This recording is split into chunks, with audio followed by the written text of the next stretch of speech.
What is up, YouTube? It is me, Base Jalarin, and I'm back again with another video.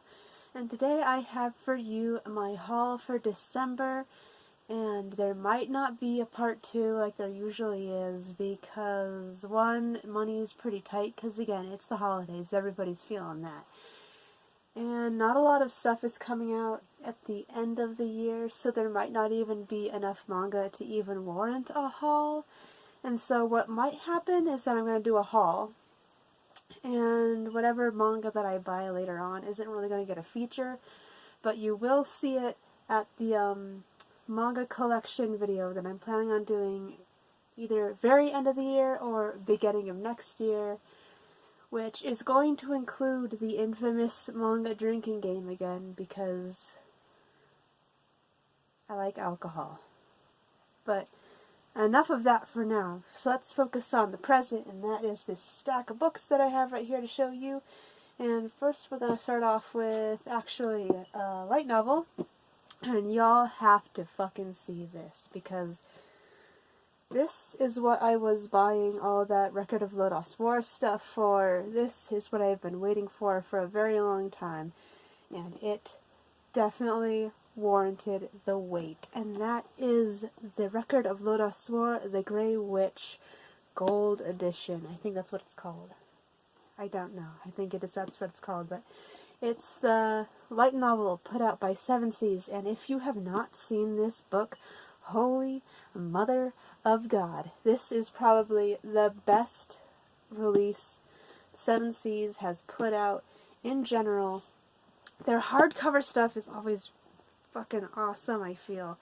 Like, I only have like 2 other things from them that are hardcover, and that's the Monster Girl encyclopedias. And this is like the same quality of release in terms of like that. But I don't know if you can see this, but the cover itself has like a leathery texture, which, and just the look of it, it looks like an actual, like, I mean, I know light novels are books, but it looks like an actual, like, regular person book, you know what I'm saying? Just the way that they have it, it just looks like a classic and good, and it is just really, really nice, and I can't wait to get into it. I am so hyped, you guys. This is real good. This is real nice. Like, check that out. Like, it's not just, like, smooth. It's, like, a leathery texture. And it is really, really nice. It's real good. Yeah, this, super hype for this. Super, super hype for that. Well, I know, as I almost dropped on the fucking floor. Alright, and now we're gonna get on to the manga. And the first thing that I got is There's a Demon Lord on the Floor, Volume 4. Just, you know, that fan service schlock that I need to, you know, consume every month just to, you know, just to sate that urge. But yeah, I like to think that I collect manga because, you know, I have some form of like taste or class. And then I buy shit like this, and it's like, hey, why are you buying this? It's like, I like the way that the artist draws breasts and thighs. They look very squishy and nice, and that is why. Like, that is the reason why I collect this, because it appeals to me in a physical way, you know. Yep. Moving on, we have To Your Eternity, Volume 2. I haven't quite 100% read this yet, but I did a little flip through. And this author, Yoshitoki Oima, holy fuck. Like, they need to stop messing with my feelings. Like, they need to stop making me sad. Like, it's illegal. My cat just ran by. Yeah, it's To Your Eternity, Volume 2. Super excited to read this, but at the same time very nervous, because I flipped through it and I saw shit. And god damn it. God damn it.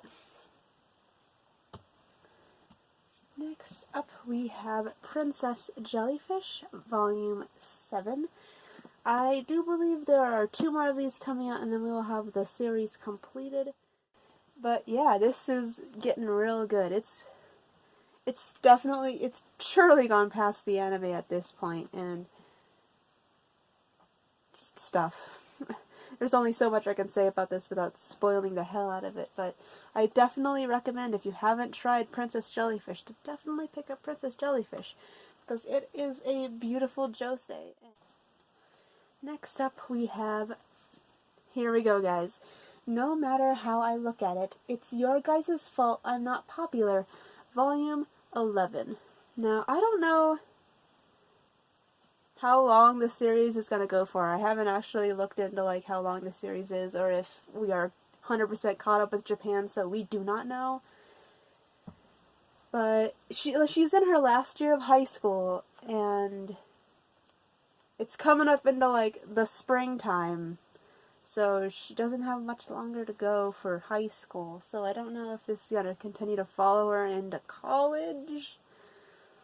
I don't know if this series is almost over or not, because it's impossible to tell if this is over or not, because there's no, like, indication. It's all just, hey, you want to see a series of cringy things happen all at once? Here we go. It's all like, great, thank you. Thank you, I needed that. I needed the cringe.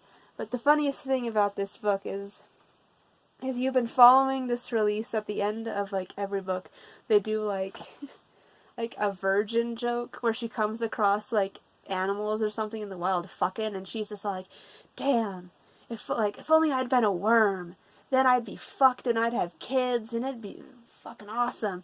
But at the very end of this one, it's just a picture of her sitting around and then being all like, shit, we ran out of virgin jokes. And I just think that's fucking hilarious. Next up is something my husband bought, and it's definitely not something I would have picked up myself. But I understand why he picked it up, because he has this thing for, like, limited editions or special editions, stuff that had, like, a limited print run. And that would be One Punch Man Volume 1, the Loot anime exclusive, I think is what the box was. And obviously, this is the first volume of One Punch Man, the only volume of One Punch Man that I have. 12 volumes deep into its release in the West. And I guess this means I'm going to have to start picking up One Punch Man now, because there's nothing more annoying to me than just having a volume 1 of something and being like, oh, we're done. I can't do that. I cannot do that, you guys. I can't. So I guess I have to pick up One Punch Man now, which I guess is okay, because out of all of, like, the mainstream Shonen Jump releases that are, like, in vogue right now, One Punch Man probably would be the one that would interest me the most if I had to choose. And now I guess I have to choose, because we have this. And I guess it's pretty neat having, like, the Loot anime exclusive. I don't think this one is particularly all that rare yet. I know there's, like, a couple that are, like, completely out of print and, like, really, like, sought after, but I don't think this is one of them. But it's really neat to have, I guess. Maybe I'll buy, like, the regular volume 1. We'll see, but I'm not planning on picking up One Punch Man. I keep on pronouncing it wrong. One Punch Man all that fast. I might pick up a volume here or there, but it's definitely not a priority. But I guess now I have to.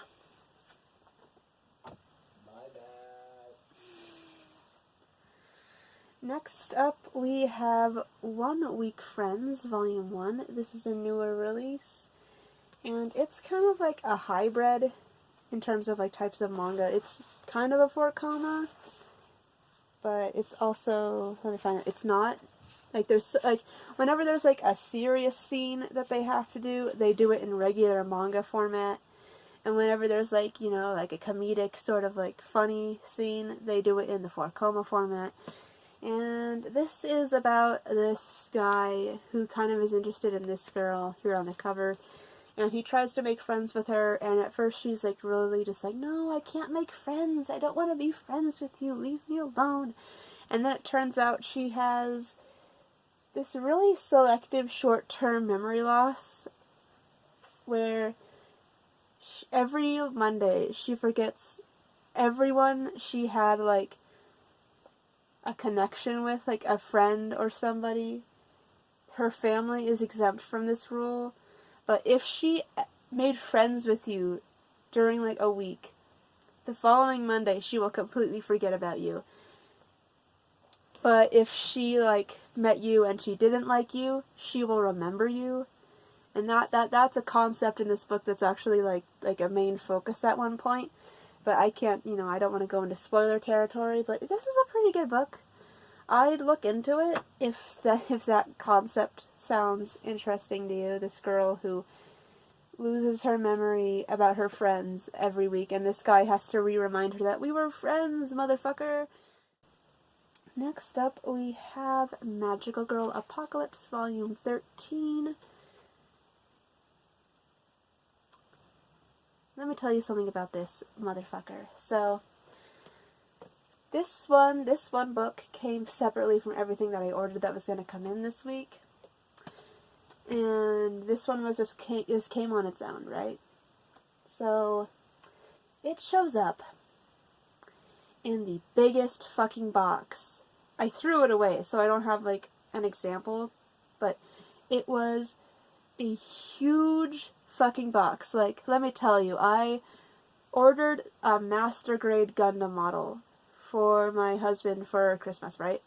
And this fucker shows up in the biggest fucking box in history, and I assume it's the master grade Gunpla, because those boxes, you see them up here, like they're pretty fucking big, right? So I figured, it's a Gunpla. So I bring it into the fucking room like, Merry Christmas, motherfucker, open your present. And so he's like, yeah, sweet, the Gunpla is here. And we open it together, and it's a fucking itty-bitty book in this huge fucking box full of bubble wrap and this. And I don't understand why this tiny little book had to come in a gigantic motherfuck box. It was about, like, yay fucking big. It was the most hilarious thing ever, and I was more pissed about the fact that I hyped it up to be a Gunpla than the fact that it came in a huge box. Like, if it had just been me by myself and I opened it, I would have been all like, oh, that's kind of unfortunate. But it's the fact that I brought it in, and I was like, it's the Gunpla, Merry Christmas! And it was a book. Next, we have Magical Girl Raising Project, the manga. The only real reason I got this release is because I read the light novel, and I figured it was a really good story. I really liked it, so I figured I'd pick up the manga. The art is pretty decent in here. It's pretty fucking cute. I really like it, but I feel like all of the girls' outfits are so intricate and detailed, and the artist went out of their way to just draw every single time they drew the outfits. It's always like the most intricate, just detail, down to the detail possible. And so every frame is just cluttered with these girls' outfits, and it's really hard to just kind of parse what's going on in this, I feel. But since I enjoyed the light novel so much, I figured I'd pick up the manga. I still haven't picked up the volume 2 of Magical Girl Raising Project. But I'm planning to very, very shortly, so I can read that, so I can prepare for, I don't know if Magical Girl Raising Project is going to go into part 2, but we'll see. Next up, we have Sweet Blue Flowers, Volume 2, a volume that I have not quite read yet, so I can't really say for sure what's in this.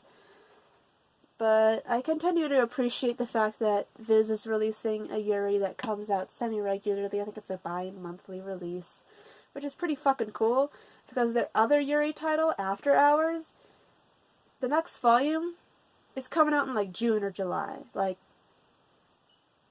we finally got it. Like, I only was able to find out about this release date because I was looking through Amazon, and that could be subject to change, but After Hours Volume 1 came out during the summer, so we're gonna get one like every year, and that just, what the fuck? Maybe just because it's Yuri and I'm an impatient motherfucker, but why do I have to wait so long for After Hours? But this isn't about After Hours, this is about Sweet Blue Flowers. Can't wait to get into this one. Thank you, Viz, for the Yuri. It's great. Next up, we have Kigurubi Guardians, I have not read Volume 2 and thus have not read Volume 3. I really ought to. But I'm picking up some yaoi vibes from this guy and the Kigurumi guy. I'm picking up some yaoi bait. Picking up some of them feels. But it's only, I guess I'll have to find out when I actually fucking read this shit. Next up, we have Cardcaptor Sakura Clear Card, which was supposed to come out last month, but, you know, here it is. I'm kind of surprised that this was released in Kodansha's regular format and not their oversized format, which is kind of unfortunate because this right next to the huge fucking bulky omnibuses that Dark Horse released, it feels kind of out of place. But yeah, it's regular manga size, and it's kind of thin, too, so maybe I'm just used to seeing big ol' huge fucking bulky-ass, like omnibi, and then this is, like, regular Cardcaptor Sakura. Next, we have Golden Kamuy, Volume 3. I haven't read this one yet. There's a lot of... I'm flipping through, and there's a lot of scenes in here where they're just cooking, which is kind of strange. Like, there's a lot of things that Golden Kamuy is. It's like this smorgasbord of, like, different genres. And are they adding cooking manga to the already clusterfuck of things that Golden Kamuy could be described as? Because, holy god. I'm just gonna have to wait and see what and a big plus about this was because a very consistent thing with Volume 2 that everybody got, at least I think the first edition print, the spine was off. Part of the back cover was overlapping onto the spine, and part of the spine was overlapping onto the front cover. And every single person I saw who picked up Volume 2 had that problem, and I'm pretty sure it's because it was a first print problem and everybody got like the first edition print. But Volume 2, as you can see, does not have this problem, thank God. So yeah, you'll all be pleased to know that Golden Kamuy Volume 3 is not fucked up.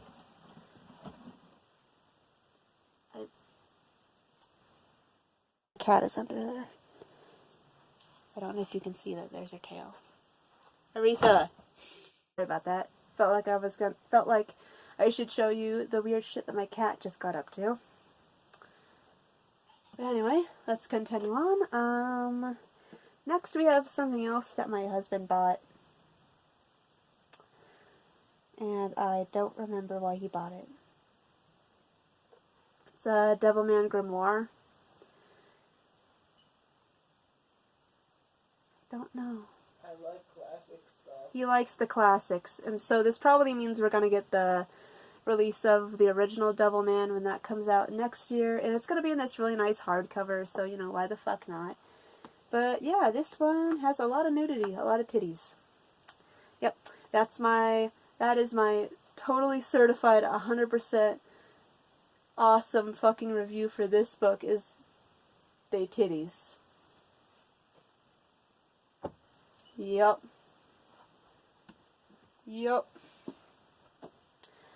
Ooh, next up we have Blam Volume 6, which is the final volume of Blam. I have not read this yet, and what I'm thinking of doing is I'm planning on just starting from Volume 1 again and just reading through the whole series, and then getting to Volume 6 and then reading through Volume 6. And I'm just so fucking hyped for this.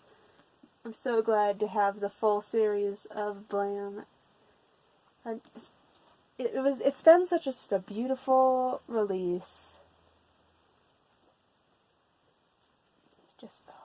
This is like the ideal way to enjoy Tsutomu Nihei's work, because you might not like his stories, especially Knights of Sidonia is universally kind of accepted to be his weaker work, but you cannot deny that this man draws beautiful scenery and backgrounds, and just the atmosphere of all his stuff is just amazing. And the fact that we were able to get this release in such a beautiful, huge fucking master edition is a blessing. And it's very unfortunate that I don't think we're going to be getting any more of his work in these wonderful, wonderful books. But good news is on the horizon, folks. Kodansha is going to be releasing next year, I think later next year, a series that they originally had in digital limbo. Kodansha is slowly putting out things that they've had a part of their digital collection in print, but very slowly, and just random ass things, it feels like. But next year we are going to be getting, I think it's called a Posmus? A Posmus? It's gibberish. But that's coming out next year in print, so that's going to be another Tsutomu Nihei thing that I'm going to have to pick up, because this was good, and I just want more of this shit. I just want to collect all of it. I want all of it, and I just want to rub my face all over it. It's so good. It's real nice. Next, we have Assassination Classroom, Volume 19. We got 2 more volumes to go, and this series is going to be done. And I still haven't read this yet. I am horribly backlogged on Assassination Classroom. I think what I'm going to do is I'm just going to wait for the series to finish, and then I'm just going to pick up where I left off, and then I'm going to continue on. Because, I don't know, I just kind of, like, all these other things keep on taking priority for me to read over Assassination Classroom. So what I think I'm going to do is I'm just going to wait until the series is finished, and then I'm going to finish reading it. So don't expect me to give a in-depth analysis of the last 2, because I haven't read them yet. Next up we have Anonymous Noise, Volume 5. I've read this one. Kind of interested in... There's something going on with Yuzu's mom in here. She kind of shows up, and I feel she's gonna create some drama later down the road. But for now, it's just like some Battle of the Bands shit. And this continues to be a shoujo series that, despite all the shoujo tropiness, is something that I can enjoy, because it has that band musical element that I can at least appreciate, and the art is pretty stylish, so it kind of takes precedent over the things that I don't like about shoujo. But yeah, Volume 5 of Anonymous Noise. Next up we have Aho Girl, A Clueless Girl, Volume 4. I don't think I've mentioned this, but the spines are actually a panorama kind of thing, and I think it's just going to be the cast doing wacky shit on the spines, but I really like that there's like a panorama, like an image you can like create after each volume. I'm a little behind on reading Aho Girl, but it's, I don't know, maybe because I too am a stupid person, but I just like the humor in this. It's really nice. I like it. And finally, we have A Centaur's Life, Volume 13, and this perfectly encapsulates the weird clusterfuck that A Centaur's Life is. Because in here, we have just like hijinks with like the girls, just regular day at like school, and then just talking and just doing cute schoolgirl things. And then we have have an assassination attempt where somebody literally gets fucking killed. And then we have like more like espionage, like war kind of stuff with like the frog people. And then And then we have like what I guess is just assumed to be a dream sequence, but it's like the snake girl and the main centaur girl taking out this like out of control machine that creates all life on Earth. And I don't know if it's actually a dream or if it actually happened. And then we have somebody invading an alien base and just trying to stop these aliens from invading Earth. And then we have another assassination attempt where somebody shoots a couple of aliens straight to death. And yeah, holy shit. That is what A Centaur's Life is about. Cute schoolgirl things, and also sometimes people die. There's alien abductions. There's a war going on with the frog people that we have to deal with. And there's like some supernatural element with the snakes. And just, it's exhausting to keep up with, and I love it despite that. It's just so fucking crazy. Like, you wouldn't believe that all of this shit takes place in something called A Centaur's Life, and it's like cute little monster girls. Surprise, motherfucker! It's the most like random ass series in the world. And also, once again, in between every chapter, there's like each volume has a theme of stuff that the author will exposit to you in between chapters. This one was What Are Aliens? And between every chapter there's these long paragraphs about the aliens of this universe. And at the end of every volume, there's this long fucking essay about the actual history of this town in this universe with, like, the monster people. And it's an actual, like, history. Like, real life history happening, but in this universe. It's just, what the fuck is A Centaur's Life?